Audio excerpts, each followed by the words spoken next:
r/AskReddit by Reddit tells. Serious. What was your biggest we need to leave now moment? Was 15 or 16 at a house party with my good friend, another girl. There were some gate crashers who turned up, which weren't unusual at London house parties, but these guys were older, and there was just a vibe.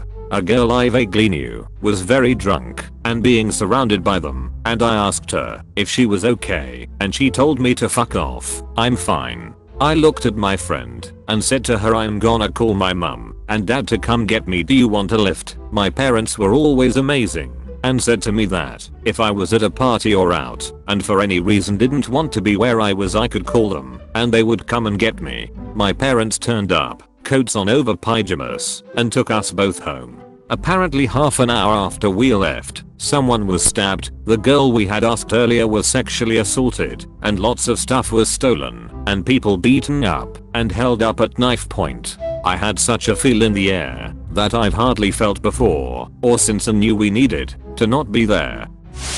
I posted this in a similar one of these threads a couple of months ago, but I'll paste it over here. I used to drive for Lyft. April 2018, I picked up a young couple from a bar at about 1:30 am. They were fairly chill, and I figured it would be my last ride of the night. The dude asked me to stop at a corner store on the way to their destination so that he could get cigarettes. I didn't see any harm in waiting, so I stopped and had a nice chat with the young woman while he was in the store. He ended up being about 5 minutes since everyone was trying to get their pre-2 am beer. When he came out, he asked me to take him to a location that was in the opposite direction of their destination, but was only about a mile away. He said he wanted to meet some friends real quick and grab some beer. Since I figured it would be my last ride of the night, I said fuck it, why not, and drive him over there. Now, I know the town we live in fairly well, but the direction that we were coming from was not a way I was used to going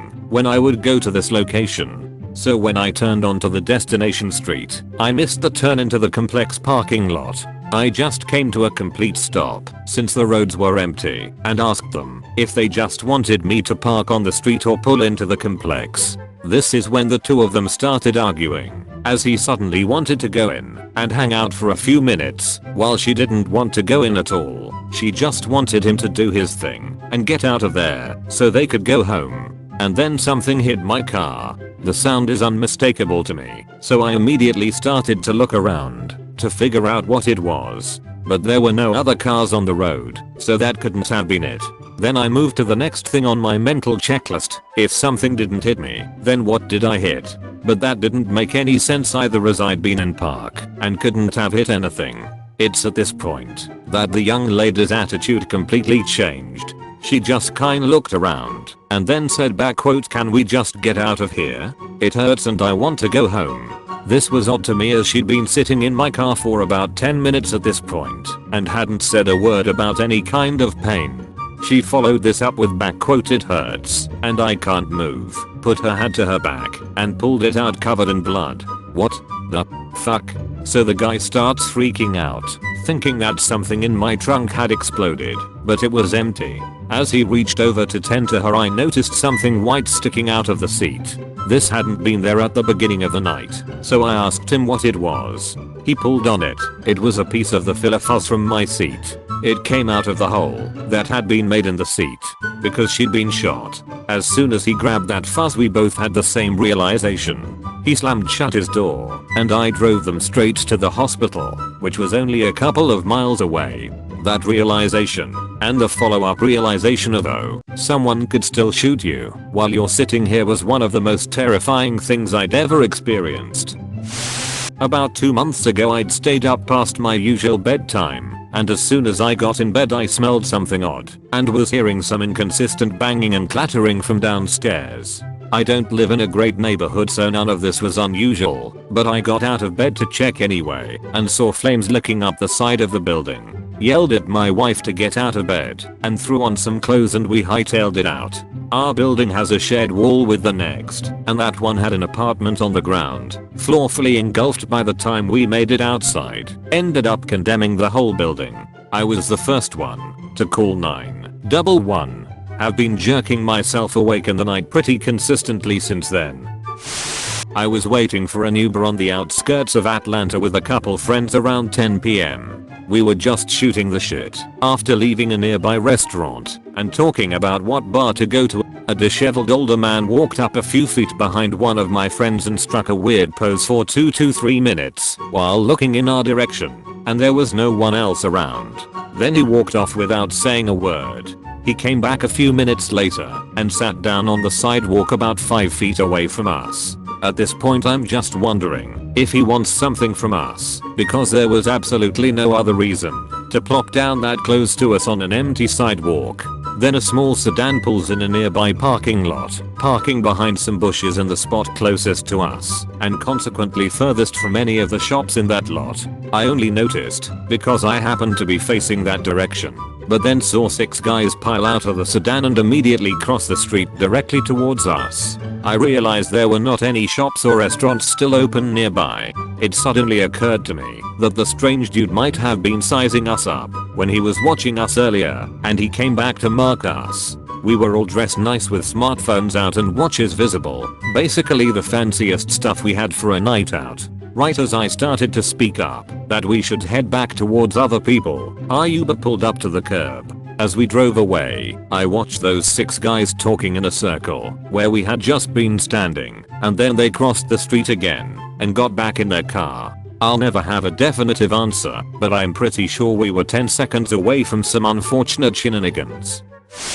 A couple of friends and I were outside a house party talking. I noticed out of the corner of my eye something dark behind some bushes towards the end of the block, maybe 4 houses down. It was dark out, so it was hard to tell. We stood there a bit longer, and I swore I saw something again move to a tree a little closer. This wasn't the best neighborhood. Heck, my whole hometown isn't the safest, and I knew a couple people at the party were involved in some stuff, so I don't know if that entered my mind or what, but I got immediate goosebumps. I said, let's go now. A couple of my friends looked at me weird, but later one told me they knew by the look on my face something was up.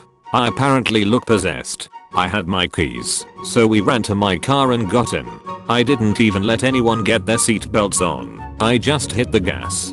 Based on the news stories, less than probably 5 minutes later a group of people shot up the house we were at. The others standing outside were severely injured or killed. Turns out a couple guys at the party were thought to have killed someone's family member, and it was a revenge thing. This was over 20 years ago, and I still get nervous if I'm standing around outside, especially if it's dark. Not really a need to leave, but a need to act. This happened about 22 years ago. I was 24 years old, living with my husband, 1-year-old daughter and our dogs. About 11 p.m. my husband goes out to take the dogs for their last walk before bed. I'm sat in the lounge playing Whippy at 2097 on the PS1. Happy days. Daughter's asleep in her cot. About 5 minutes after husband left, I got the most overwhelming sensation that I was not safe and I need to move right now to lock the back door, which my husband had used to leave the house. I dropped the controller and just ran and locked it before I could really think about what I was doing. I was really confused, adrenaline pumping etc, and I couldn't understand why I felt like that. I looked out of the back window to see if I could see anything, and there was a guy standing by my back door trying the door handle. Neighbor had already called the police as she'd seen him loitering and looking through the fence. Apparently he'd been there some time. He'd literally waited until my husband had left and then tried to sneak in. After he tried the door, he turned to the window and saw me looking at him and he ran. Police did not catch this creep, unfortunately. He was long gone before they turned up. I don't know what it was that I picked up on, but boy am I glad that I listened to and acted on that gut feeling. I dread to think what would have happened if I hadn't. Something super similar happened to me. It was about 9:30 on a weeknight a few months ago, and I was getting everything ready for bed. I had this really weird feeling in my stomach like something wasn't right, but no evidence to the contrary. So I opened my back door and let my 2 dogs out. I locked the glass storm door and stepped into my laundry room across the hall. My lab, who never ever barks, starts going berserk outside. I of course rush back to the door and throw it open to look out. There's a man standing in the road alongside my house, just staring in my direction.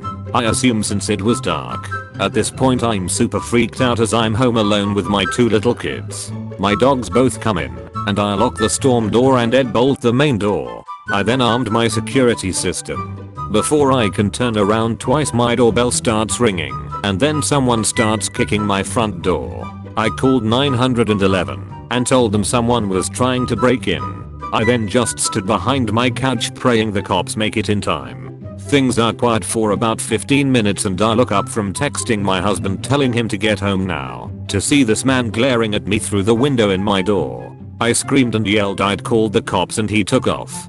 Cops showed up about 7 minutes later, nearly 30 minutes after my first call, to find me in a state of complete panic.